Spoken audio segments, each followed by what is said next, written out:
What we're going to do today is we are going to be talking about something that drives supervisors, managers, and HR professionals around the world crazy.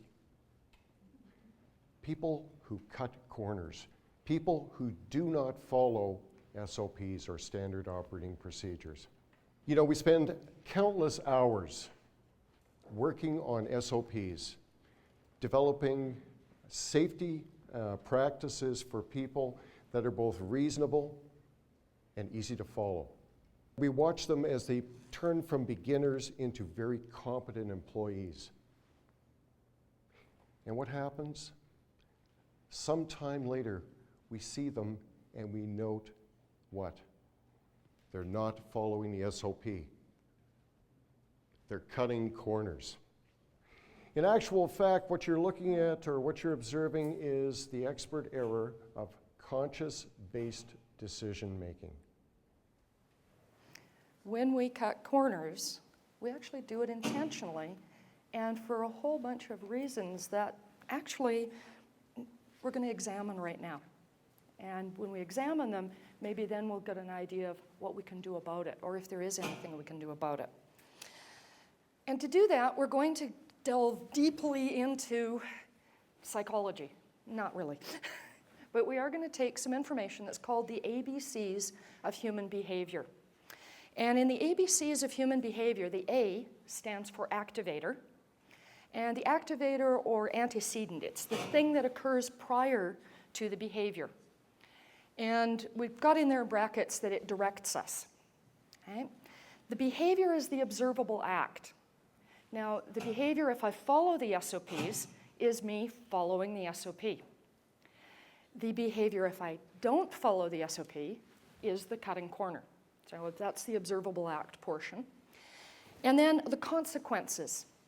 And the consequences have nothing to do with anybody else, by the way. As far as my behavior goes, it's the consequences to me, the person that is doing that particular behavior, either following the SOP or not following the SOP. And so what we're going to ask the question, really, is which of these controls our behavior? Now, they both do. And as a beginner, the answer is really simple. Because as a beginner, it is the activator. I've been trained, this is the behavior, and then we'll see what happens. But we're going to look at this a little bit more, and actually I'm going to let Brendan take you through an example of activator behavior consequence so that we can examine it in a little more detail. What I'd like to do is I would like to have you take a trip back in time with me. I want you to picture yourself as a beginner. You're learning about the phone, this particular phone.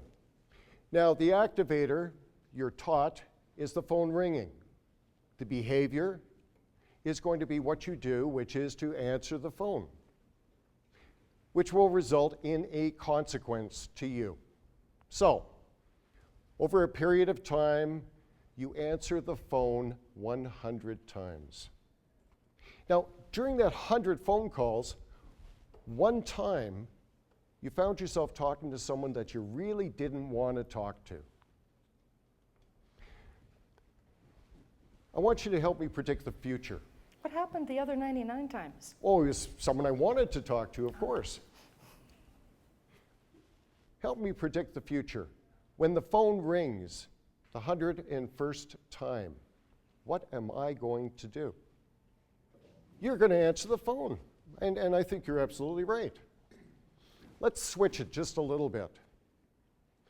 Of those 100 phone calls, somewhere in that 100 phone calls, I get one phone call from someone I wanted to talk to.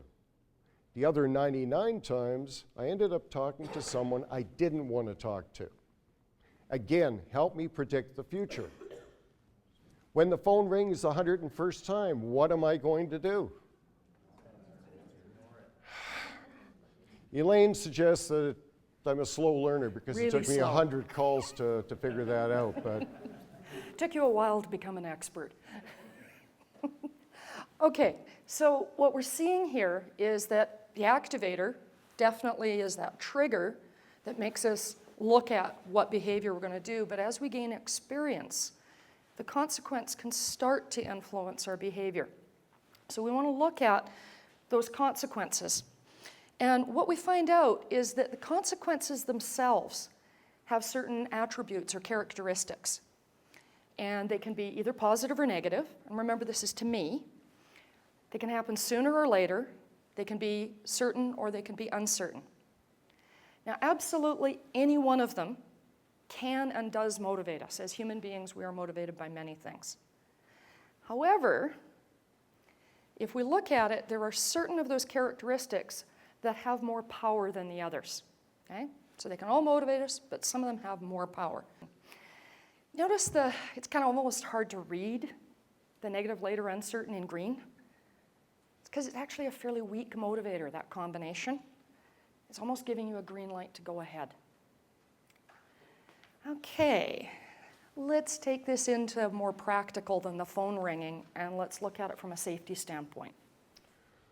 What we're going to do is take a look at a case study. What this event was an individual being sucked into the jet engine of an aircraft on the deck. I'm very happy to say that in this particular case, the individual received minor injuries. Yeah. As the individual was sucked into the engine, he actually got lodged. His helmet, his vest, his radio, his hearing protection all went through the front impeller blades of the jet, which took out the back blades, which virtually shut the engine down. Now, this is actually a training exercise. So we have a trainer and a trainee. Who gets sucked into the engine? The trainer. And why would that be? It's an expert It's an error. expert error. Okay, before I go any further, I think it's important that I share with you what the SOP was at the time for approaching an aircraft on an aircraft carrier. What that procedure is an individual approaching an aircraft will, at the wing tip, crouch down, assume that crouched position, move inboard to the aircraft, maintaining that position, that crouched position, and will remain crouched until past the wing tip of the aircraft. Does that sound like a safe procedure? The next morning, the safety officer went to the infirmary to interview this young sailor. And he asked the sailor a number of questions, but the three major questions he asked were, one, do you know what the SOP is for approaching an aircraft when the deck is hot? To which the trainer said what? Yes. Absolutely. He recited word for word what the SOP was. Safety officer's quite impressed, and he says, how do you train your trainees? And he said, to the SOPs. He says, is that what you do? He says, no, sir, when you get to know the job, no one does it that way. As a group, we're going to identify the consequences to the individual who does not crouch down. So let's start with the one that was first brought up, which was easier on the back. Is that positive or negative? It's positive. Is it going to happen right now or sometime in the future? Right now, so it's soon, right? Is it certain or uncertain? It's certain. Okay, so we got a positive, soon, and certain. Let's talk about getting sucked in. Is that positive or negative? Discipline. Okay, discipline. Is that positive or negative? Negative. Is it going to happen now or sometime in the future? Sometime in the future, you're right. Now, is it certain to happen or uncertain? Very uncertain. The supervisor, first of all, has to see you, has to see you doing it, has to recognize that it's not following the procedure, has to decide to take action, and then finally actually has to take that action. So, not very certain at all. Getting sucked in. I think I can figure this one out. Yeah, okay. Bad, very bad. We're going to leave the whether it's sooner or later for just a moment. Is it certain or uncertain? It's really uncertain, because if it was certain, he wouldn't have done this. Now, is it going to happen sooner or later? Well, it happened like that. But remember, it's to him. How does he view it? It's going to happen Never, later. I like that. It's going to happen later, and it's going to happen to somebody else. Because I'm an expert. Is this scaring anybody else here? Are you thinking about some of the SOPs that you have? And you're going, my God, people will never follow an SOP. Why would they? Now, in the past, what has been believed to be the remedy is better supervision and more discipline. Yeah. But is that working? Has that worked? And it has a bit, but we still have, how many people put up their hands for cutting corners on a safety procedure? All of us. So it can't be the whole solution. So it starts up at the top with going back out to your whole workforce and educating them about expert error, about this decision-based error, so that people understand why they're cutting corners. Because when we go out and we tell our workforce that lazy, complacent, negligent people cut corners, I want a show of hands. How many of you are lazy, negligent, reckless, and all the other words we came up with? Right, so when we go out and say it's because you're complacent, it goes in one ear and out the other because it doesn't apply to me. So what I want to do is I want to teach you that it is not that. It's actually the employee that's trying to do really well that cuts corners. It's the one that's trying to perform well for the organization. So now I'm hitting to the fact that it's you that cuts corners, and what are we going to do about that? Then after I've done that, and I have to do that first, because the next step is I come out to see what SOPs are being followed and what ones aren't. And if I haven't done that pre-education, everyone's going to be really nervous about telling me the truth, about showing me what's really happening when my back is turned. Because I want to benchmark now. I want to see which of the 20 SOPs in this company are being followed and which ones aren't.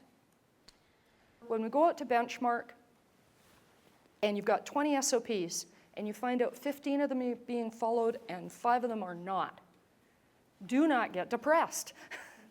You got 15 of them that people are following. That's great. You're after building on that.